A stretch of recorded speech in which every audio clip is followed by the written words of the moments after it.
Okay. Good morning, everybody. Happy Friday. How are you? So welcome to the first Data Europa Academy webinar for 2025, navigating the European data strategy, the progress towards the single market of data.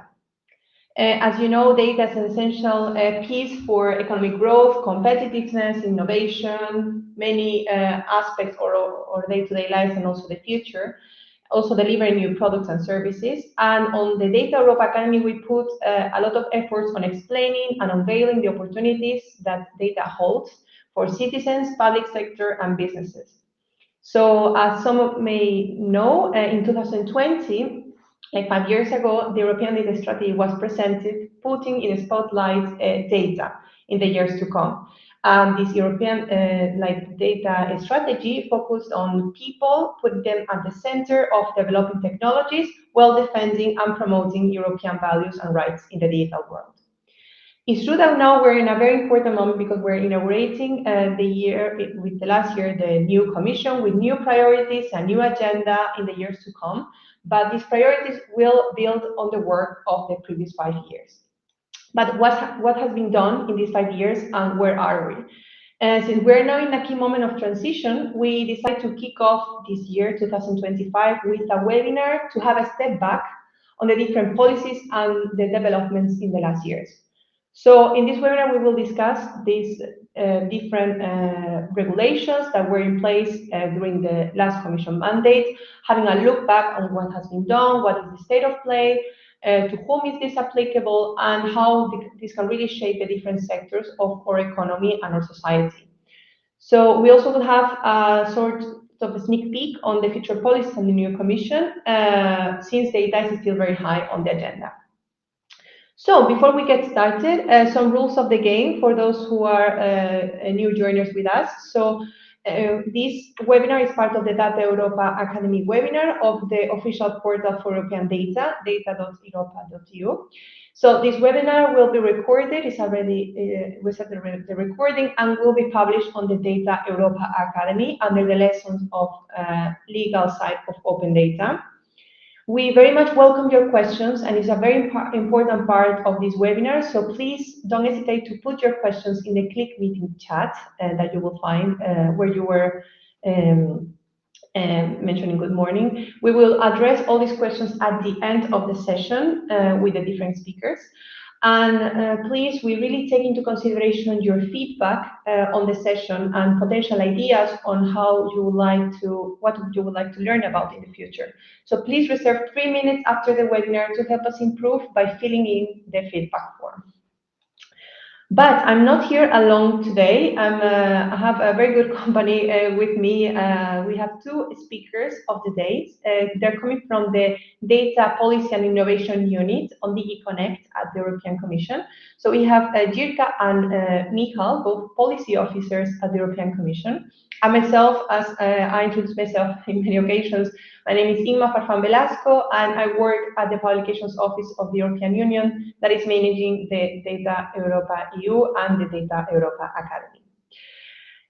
Having said this, the agenda, of course, will be 1 hour presentation in which we will have this introduction and overview to European data policies with these two speakers, and then we'll have 50 minutes, 40 minutes of Q&A at the end.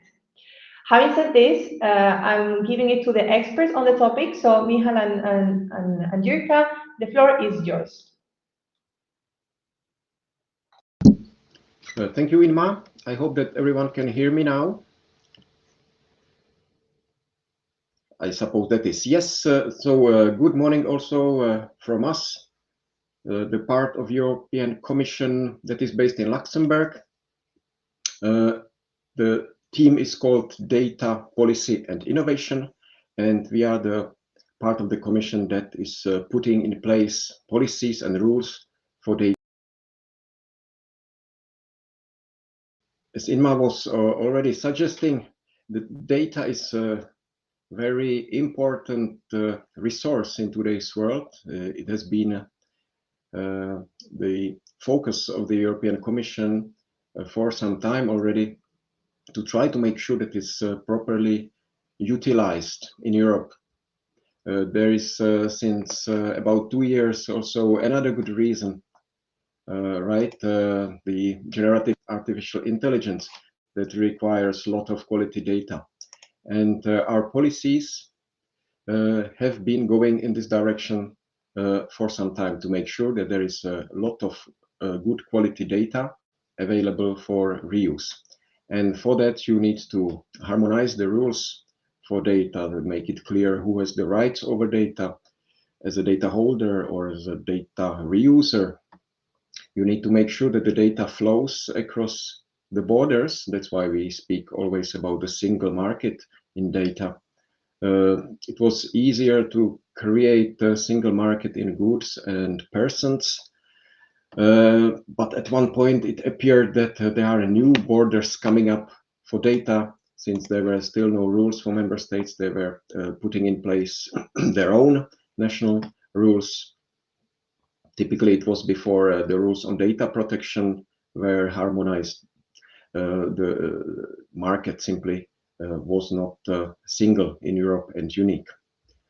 Now, there are also some other considerations coming into play, such as geopolitical tensions. Our world has changed a lot over the last coming years, and data has become even a strategical resource for states. And this is also something that the EU has to take into account. And some of these considerations were already on the table in 2020 when we put in place the last and still currently applicable European strategy for data. That strategy had 4 main pillars. The first one is the one that we will be talking about today. It's the need for a clear framework, clear rules, what can be done with the data and how the data could move more easily between companies, administrations, and citizens all around Europe. There were some other important aspects such as infrastructure, such as cloud, lacking skills, that was also in the focus of the strategy. And there was a new concept put forward, the European data spaces. Michal will tell more about them when the time comes. When we look at all these issues from the perspective of a lawyer and from the perspective of the kind of data that we are talking about, we first, as the European Union, had rules for public sector data. There, the situation was relatively simple. You have public sector data that was paid for by taxpayers, so it makes sense that if it's possible, that this data should be available for anyone to be reused. And this is what is dealt with in the Open Data Directive. But then you still have a lot of data that is in the private hands of citizens, companies, or the data that cannot be simply made open. And this is where the Data Governance Act comes from, looking at this kind of situations to make it easier to reuse the data held by the private persons or by the public sector, but it cannot be made open. And as the third piece of legislation that came to the game, we have Data Act, and that one is looking really at the data held by private hands and reusable by other private companies and players. Let me start with the Open Data Directive, which has been around for almost 20 years, and member states have all implemented it, transposed, implemented. They all have it in their national legal regimes. So whatever we say about the Open Data Directive, it applies to basically every country of the European Union. And that was the first set of rules that said if the public sector has some data, some interesting data, and decides to reuse it by itself, it should also make the data available to anybody else. It shouldn't use its competitive advantage. So it was first reacting to the situation where some public sector bodies started selling data or even creating their own services on top of what they were supposed to do as public service, and moving to the market with their data. And this directive said, if you make some data accessible or start reusing them for some extra purpose, you are also supposed to make that data available to everybody, so that anyone, any citizen, any company can reuse the data for a new purpose. So we are only speaking about accessible data that does not need to be closed for whatever reason. And as the years went by, in 2019, this directive got the name Open Data and went more in the direction of making the data even more user-friendly, making the public sector bodies thinking more about their data reusers, or maybe even thinking about their internal procedures to make sure that the data that they make available is easily reusable. Now we can go quickly through the ground rules. I think we have a lot of people from the public sector here, so we can go quickly through the questions that they should ask when they think about their data. Well, firstly, am I concerned? Well, if you are a public sector body, you are almost definitely concerned, regardless of the level of the administration you are on, regardless if you are an institute or an administrative body, or if you are even a judicial body. So the courts are also concerned. Some cultural institutions are concerned, museums, libraries, and archives. Since recently also public undertakings are concerned. That's mainly because some of them in some countries do the job that in other countries is done by public sector bodies. So if they do this kind of public service, the data that they create in that context is also falling into the scope of open data rules. And similarly, we have researchers from whatever organizations that undertake publicly funded research. That's important, should be publicly funded. And in the grants, there should be usually a condition that the data stemming from that research is made then available to anyone on some public repository. And then this kind of data also falls into the scope of the Open Data Directive. On the other hand, you are not concerned if you are a public service broadcaster, like TV or radio, and you are not concerned if you come from the cultural sector, unless you are museum, library, or archive. And most educational establishments are not concerned at all, except for those that do some publicly funded research. Then, of course, their research data is in the scope. On the other hand, a lot of data is not in the scope. So even if you are in the scope of these rules, in theory, all the data you have can be in the scope, but there are also some reasons why a lot of your data will not be in the scope. For example, you don't have intellectual property rights, for example, copyright over the data. Or the data that you have cannot be accessible by anyone because, for example, it concerns some proceedings that are still ongoing, or because there are some information in the data that is important to protect the critical infrastructure of your country or public order. Or there are some data that include commercial confidential information.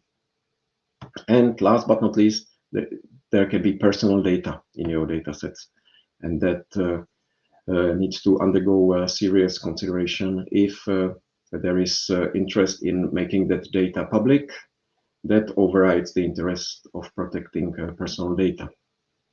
Also, all the data that is outside of your public task scope that is also not concerned. There is also a couple of other small exemptions, but this gives you the idea of the data in the scope. A lot of public sector bodies have a tradition of charging for the data that they make available. This is in principle not possible because the default rule is that the data has been paid for, so it's free of charge. On the other hand, if you have some extra costs associated with the fact that you need to process the documents, anonymize personal data in some cases, or delete some confidential information from the documents, and then making the data extra available, then you can ask for these marginal costs to be offset by way of charging. And then there are still possibilities for some public sector bodies that really need that money for their operations to charge full costs. Also, the cultural establishments and public undertakings can also ask for full costs of the data.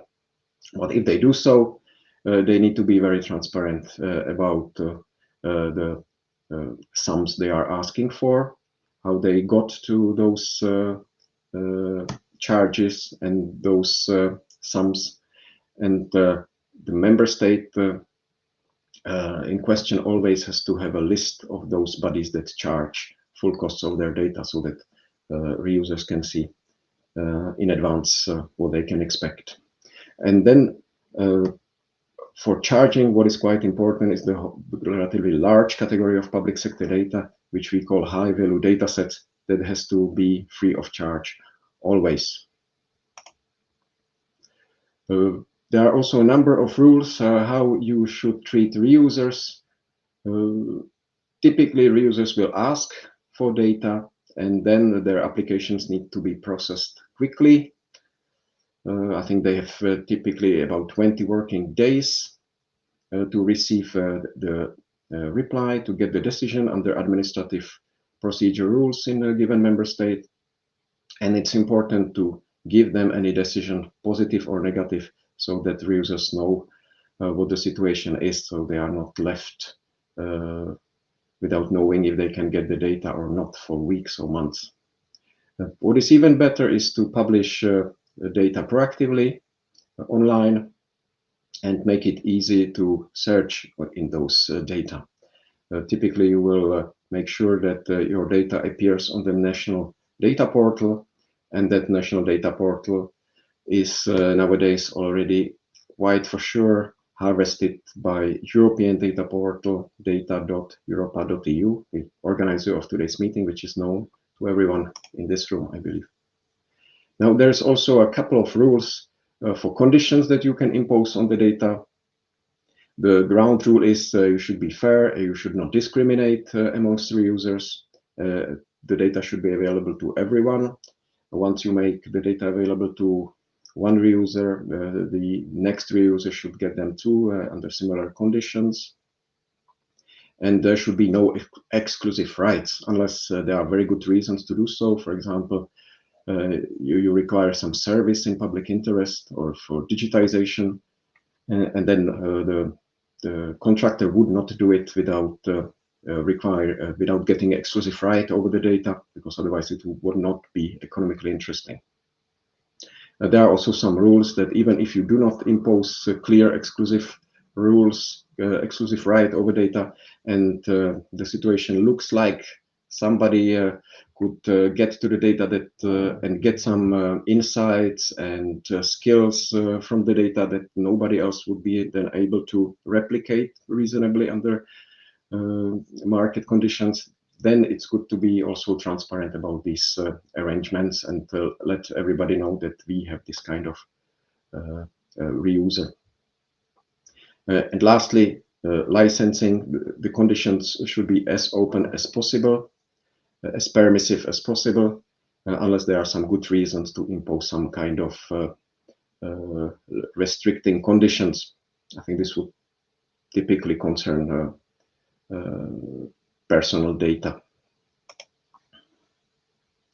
The Open Data Directive, going towards more friendliness for users, now started requiring that public sector bodies also start thinking a bit more about the data that they make available, even though they are not supposed to change the format or language of data. They should be trying from the beginning to make their data machine readable in some open formats, make sure that there is metadata properly filled in, ideally also in some interoperable format. And they should also start thinking about application programming interfaces to make it easier for users to get to the data with the computers without human intervention. This concerns mainly dynamic data that change very quickly and loses interest after a few minutes or hours. So this should also change the thinking of public sector bodies about their data. They should think about it from the beginning, about formats, metadata, machine readability, to make sure that from beginning, from the designing of their data sets, they should be thinking about their eventual openness. And all these rules are stricter vis-a-vis high-value data sets. They should be always machine readable and accessible via APIs. And if they are really large databases, they should be available as bulk download. As a quick summary, we started with a directive that said, try to make your data available and reusable as long as you can, as long as the data is really possible to be made open. We moved from this ground level to the next level, which is high-value datasets already mentioned. Those are those datasets that can generate a lot of economic and social benefits if they are made easily reusable. And then they have to be made for free, and all the technical conditions have to be really reuse friendly. For your idea what these datasets are, they come from 6 categories, and there's a list in a specific regulation which defines concrete datasets from geospatial category. It's maps, typically addresses, cadasters. In the Earth observation environment, it's mainly the measurements of various environmental phenomena, and also information about the world around us, water, air, land, and similar. Meteorological data, well, it's data about weather and even some predictions besides the measurements. Statistical data, I think everybody knows what to expect under statistical data on various economic, societal, demographic issues. Then there's data from company registers, although I have to say, regrettably, without too much identifiable personal data. And lastly, there's mobility data, again, data about transport networks mainly. So all this data is supposed to be proactively made available by member states. And member states should also let us know what those data are. But normally, if all these high-value data sets have well managed metadata, everyone should be able to find these data sets either on national portals or slowly also on our European portal data.europa.eu. Already today you can go there and try to find high-value data sets from different member states of the EU.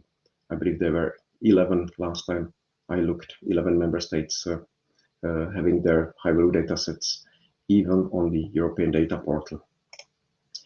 Many people have been asking if there should be some more categories of high-value data sets.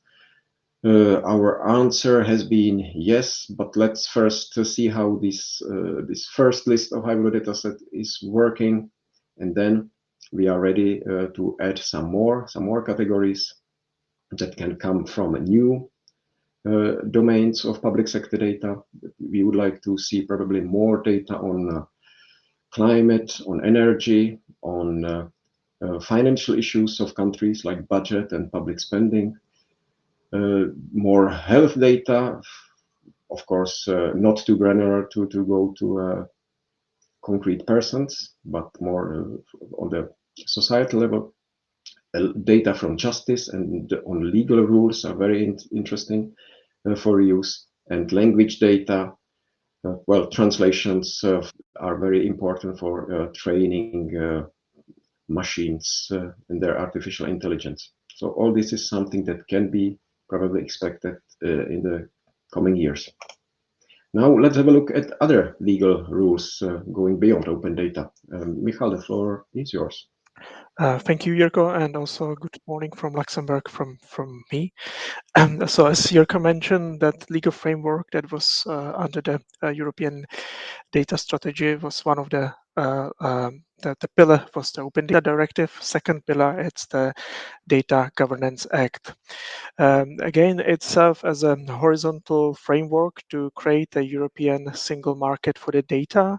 And the main aim of the Data Governance Act is to unlock the value that could be voluntary shared, and that the data could be made available for data users.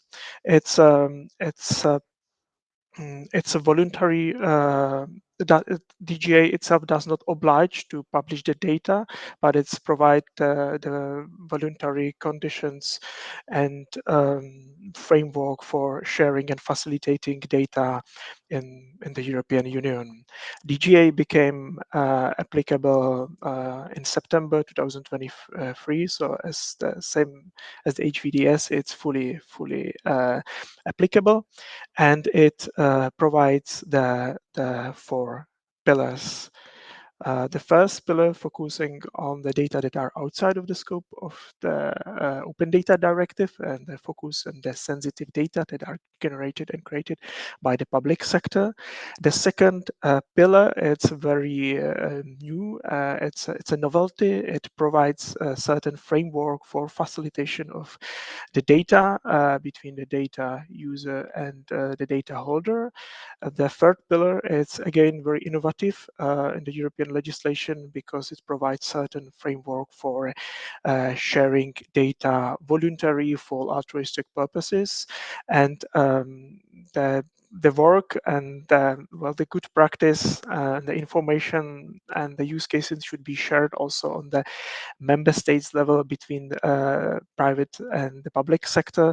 And for that, serves the European Data Innovation Board, which is the main coordination body that is consisting of the members from the private and the public sector. So let's have a look on the first pillar more in the details. So that the data that are generated and created by the public sector, but they are outside of the Open Data Directive. The data that are protected because others have rights to on the data. It could be the personal data. It could be the data that has certain trade secrets, has some certain confidentiality in terms of the business trade secrets, also intellectual property rights. These data are also generated by the public sector, but this data could be also shared. And the DGA provide the chapter 2 particularly provide a legal framework that the data holder could set the conditions for reuse for the access of the data. And the pillar 1, the chapter 2 provides the facilitation of how to access the data. So it's more task for the member states to prepare and to create one single national point where they provide a list of protected data, and they also provide the guidance on how the data can be accessible for the data holder, for the data user, and they also provide the conditions for reuse. So the European data portal has its own register of these national single information point, where anyone could go and see which types of data, which you can see the list of protected data from different member states that are collected and stored and can be reused and can get an access to the member states websites and can access to these data if the conditions are filled correctly. The second pillar, innovative one, it's the role of data intermediary. Data intermediary serve as a neutral party.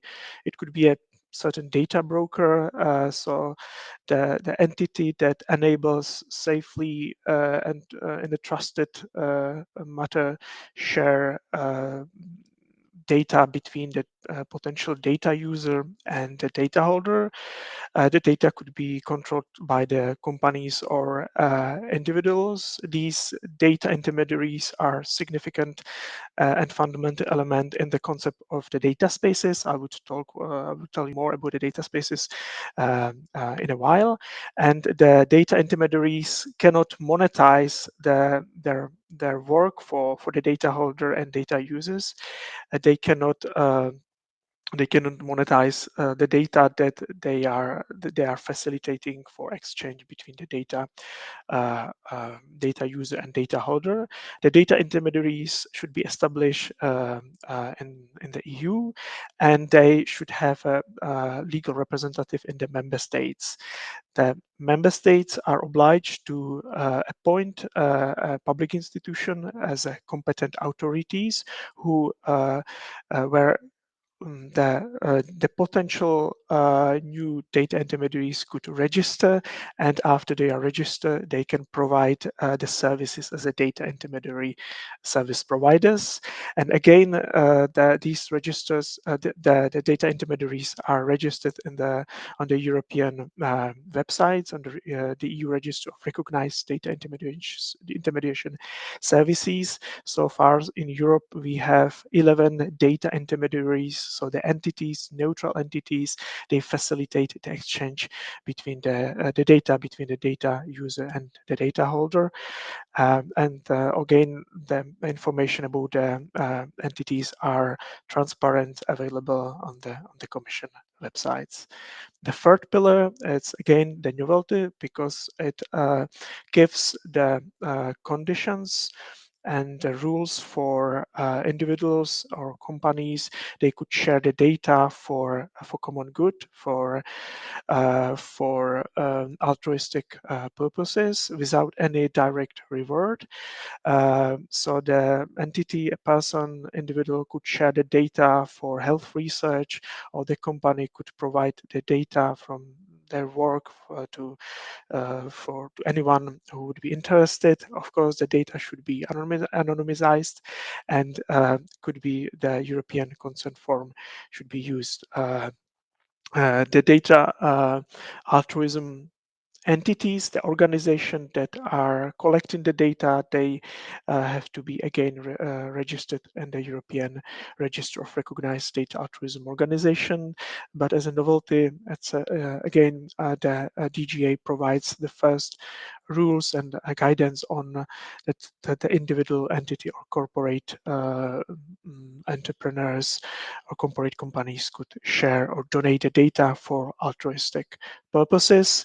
The DGA also provide the roles that certain data from the private sector could be shared and donated. For instance, in the case of COVID, if we need more data from the private sector to prepare some reforms or some innovative legislation, the DGA could also help also in this matter.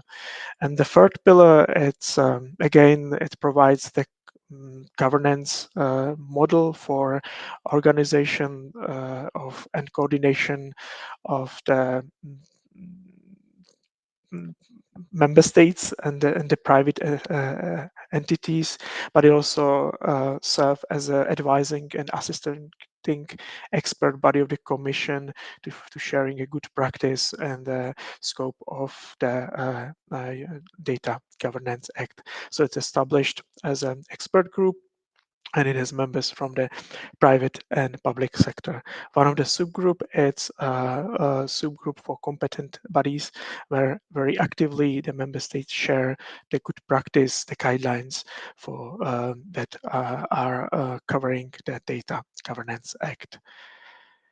So the third pillar of the Data Act, it's the first pillar of the European data strategy. Legal pillar, it's Data Act.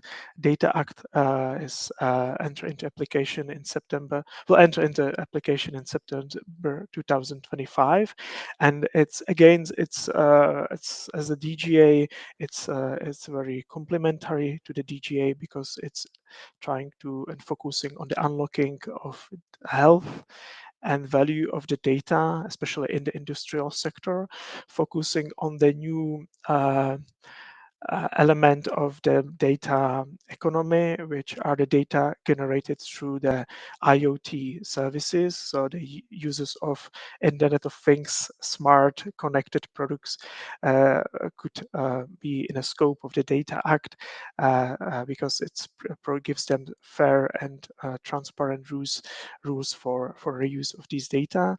It also provides them the rules that whether if I have the connected devices, I can share the data that I'm collecting as a user of the devices with the third parties, and the third party, the owner, the manufacturer of the connected as a connected device could get and obtain reasonable compensation for the data that are shared. But it also helps in manufacturing sectors to fix and maintenance the vehicles, devices, and manufacturing machines.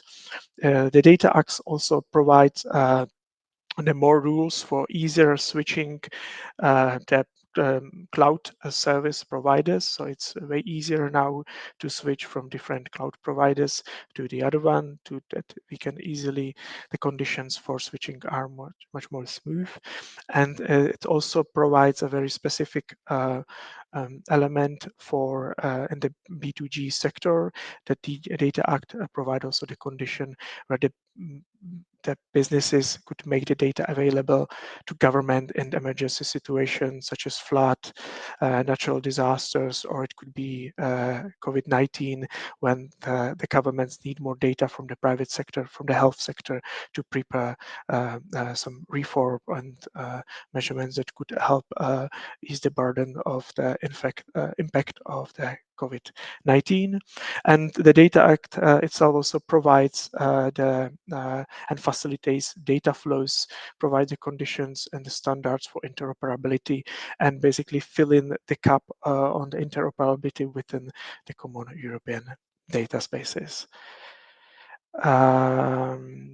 Yes, now we are coming to the end of, and I will cover up the goal, the element of the European single market for data. We have mentioned with Jirka the legislative framework, which is Open Data Directive, Data DGA, and Data Act, and the high-value data sets. But the single market with this legislative framework works with the element of, or the vision of, the common European data spaces. And the common European data spaces itself, it's a federated data ecosystem with the infrastructure and the governance model, where individual entity could share the data within the specific sectors, but also the data could be shared across the sector. It also provides the data space where the data can be accessed, pool, and extract, and the data holder can provide, can give the condition for the use of these data, and it's a data holder who has the right to decide on which condition data will be reused. So far, we have 14 sectors so that is heavily involved in the data spaces, common European data spaces, that is also funded through the funding program of Digital Europe program of the European Commission. And the high-value data sets datasets, also providing a significant contribution of data that are generated from public sector and from the public sector. And the European Data Innovation Board serve as a facilitator, sharing the best practice. And there's also the element, the project of called so-called Data Space Support Center, that it's an operational arm for connecting the dots and the elements in the common European data spaces. And I think that's it. I think that's it. Thank you, Michal. I will take over for the last couple of minutes quickly so that we have some time for questions and answers. Let's have a quick look at the future. What is expecting us beyond all these rules that we already have on the table? Well, probably everybody knows that there has been a new commission in town since the end of last year, and this new commission, not surprisingly, is still considering data as something that is very interesting for future competitivity and sovereignty of Europe. And it's the potential of data needs to be properly utilized. And very concretely, in the guidelines for the Commission, we were asked to come up with the European Data Union strategy. On the other hand, I would not expect any significant changes to the rules because, as you just heard in the last 30 minutes, there have been a lot of rules put in place over the last couple of years, and we need to maybe rather have a look at those rules, how they are working, and maybe try to simplify, consolidate, make them work together properly, rather than coming up with further sets of rules. But of course, all this in the context of new findings and reports that were published last year, LETA report, and the more, let's say, publicly discussed report by Mr. Draghi. They were both very much underlining the importance of data as a resource for the future development of European economy. Now, in more concrete terms, for our particular sector, our Commissioner Henna Virkkunen got in her tasks from her boss, Mrs. von der Leyen, these guiding principles for the data strategy that you can see here on this slide. Firstly, we should still try to make more high quality data accessible for reuse, for innovation. Well, of course, artificial intelligence is on everybody's lips, but there can be other interesting reuse cases. The legislation, as I mentioned, could maybe streamlined, evaluated, and potentially put together in more accessible legal codes. And the third very important aspect is to have a look at how data flows, not only inside the EU, but also what the European data is going out and where and for what purpose, and also what data from outside of the EU is coming to the EU, and looking at the possibilities maybe to have more of international data coming to European companies. All this under still the guiding principle that there should be a single market for data in Europe. So this is something that we will be working on especially this year in rough terms, and in further years in more concrete terms. Just for a quick overview where we are with the European rules for data, without mentioning GDPR, of course, which has been around for personal data already for 7 years, if I'm counting correctly. We have the Data Act for B2B data exchanges that is only going to apply from September this year. We have the Data Governance Act, which has been around for 1.5 years, but where member states are still getting their head around very often how to put it into application. So again, that's something where we still need a bit more time to evaluate it. We have the Open Data Directive, which has been up and running for a couple of years already, but it will be evaluated in the second half of this year. And then we have high-value datasets. They started to apply a bit more than 6 months ago, but again, probably in the context of evaluating the Open Data Directive, we will also be looking at rules for public sector high-value datasets. So a lot on our desk for this year and the next few years. So I think there will be still something to talk about in this forum when we see each other next time. Towards the end, we wanted to share with you also some links because we don't have time to speak in depth about everything. So who is interested in some particular topics that we have touched upon today, feel free to go and follow these links that will be shared with you. And that's all from the side of the European Commission DG Connect. If there are some questions, I think Inma will guide us through them now. Thank you. Thank you very much. Thank you very Oh, there's echo. Okay. Thank you very much, Jirka and Micha, for such a wonderful, very full of content presentation. I would say that the chat exploded with questions, which is great because it seems that people were paying attention to it. Some questions are coming were very interesting. I'm not sure we'll have time to address all of them, but don't worry. After this webinar, we will collect all these questions and reply to them in a single document, so we make sure that your questions are addressed. Great. So now I saw many questions. Some of them can be directly addressed by providing some guidelines. For example, there were some questions on providing high-value datasets guidelines, metadata guidelines. There was also some comment on data ownership.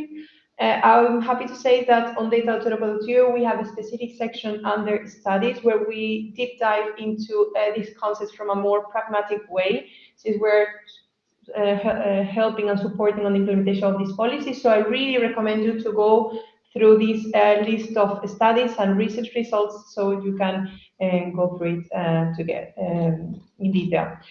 Well, having said this, I will address some of the questions. So I'm going to go in chronological order. So there was a lot of emphasis on the health data and health data space regarding the Open Data Directive. And I think this is more for you, Jirka, because it was your part of the presentation. So they were asking on the relationship between the Open Data Directive and health data and the health data and health data space. Some of the questions were, for example, okay, the first question was more general to kick it off. Is healthcare data included on the Open Data Directive once the personal data has been duly deleted? Well, this simple answer is yes. If it is public sector data that can be accessible, anyone can come and ask for the data, and there is no reason to withhold the data, then it falls in the scope. Great. And then within these new priorities that you were mentioning before, that gives us sort of a flavor on the new direction in which we're heading. Will health data, or do you think that health data will be coordinated on the European health data space, or will be other frameworks created?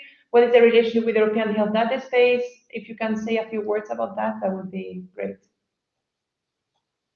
Personally, I am not an expert in European health data space. That you would need to speak with colleagues from Santé.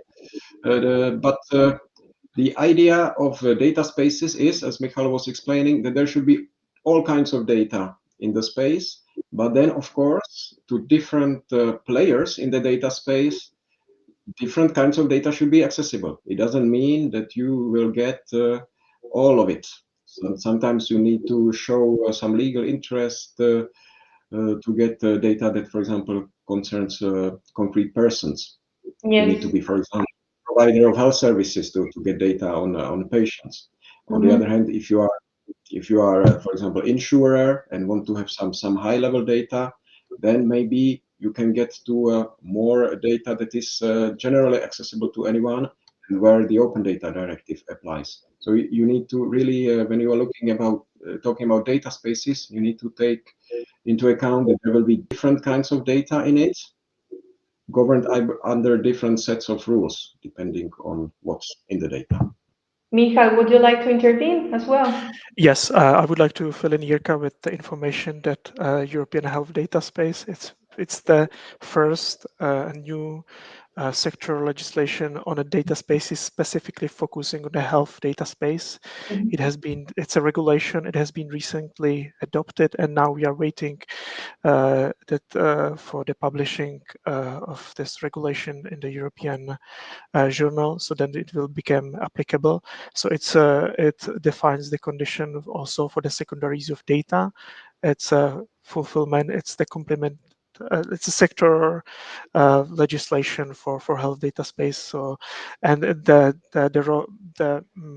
are clear rules and with conditions for reuse for the primary health data and secondary data in the health sector. So, and the topic of the personal data is also exactly and very precisely covered in this sector legislation. So I would really recommend to read the latest version and probably the version that will be in March published in the European Journal. Thank you very much, Michal. Actually, this is a very timely source of information. So actually, later we can, if possible, share with our attendees, or some general information can be relevant for them. It's true that the European Health Data Space is sectorial data as well. It corresponds with health specialists or specific Directorate General working on that. It's true that from data.europa.eu we also have some webinars on the European Health Data Space with experts who are expressing also the state of play, where are they, and we also are about to publish one report on the European Health Data Space for a citizen-centric perspective. So I will also recommend you to go to this valuable resource, but we'll share this with you afterwards. Okay, great. So there was another question. Yes, so, okay, there was one question from Jorge to specify, does the Open Data Directive provide some guidelines to open data only at European Union level, or is it more worldwide? What is the scope of the regulation? Well, the directive, just as any other European directive, applies to member states, and then member states have to turn those rules into their national legal order. So when we speak about Open Data Directive, we speak about the 27 EU member states. Plus, of course, we should not forget the European Economic Area that also applies these rules. So on top, you will have Liechtenstein, Norway, and Iceland. And I think Switzerland also applies these rules. And the United Kingdom applies these rules for historical reasons, because until recently they were also transposing all these rules. Thank you so much, Jirka. Okay, let's go for some questions for the Data Governance Act. Michal, so there was Lauren asking about the European consent form that he heard that you mentioned it. He was wondering whether you could elaborate more on the concept and where can this form be available. The idea is to have the European kind of consent form that I, as an individual, could provide a consent that this particular data that are sensitive could be shared with a registered data altruism entity or organization. It's still, I think, in the article of the DGA, and we are, I think, now in the process. Then we try to we are preparing the public tender for the European consent form. So yeah, I would recommend to follow the Commission website, but this is still in the process, because the consent form and its mechanism should be also discussed and consult with the European Data Innovation Board. Okay, thank you very much for this relevant information. Yes, indeed, I think that sharing the European Commission websites on this case, newsletters or the news are a very good way to get updated about everything that's happening. At least it was useful on my side when I was starting to be interested on the topic. Great, and we have another question regarding data sharing intermediaries. So they were asking, Pilar was asking, if data sharing intermediaries only work for sensitive data access procedures? And what kind of entities are these data sharing intermediaries? That's a very good question. Well, the data intermediaries, according to the DGA, should be neutral entity that provide and facilitate the transfer. They cannot, I would say, modify and change the content of the data, and they can only charge for the transaction between the data user and the data holder. The data intermediaries are, I think, registered in the 4 countries. And in the Europe, we have 11 data intermediaries, and some of them, but they are covering the whole of all EU member states, their services. And they are supposed to only provide the facilitation between the exchange of the data. Okay, thank you. Thank you very much, Michal. I would just add maybe that data intermediation is supposed to be a business. It's a business where you can make money on the fact that you are matchmaking between those who have data and those who need the data.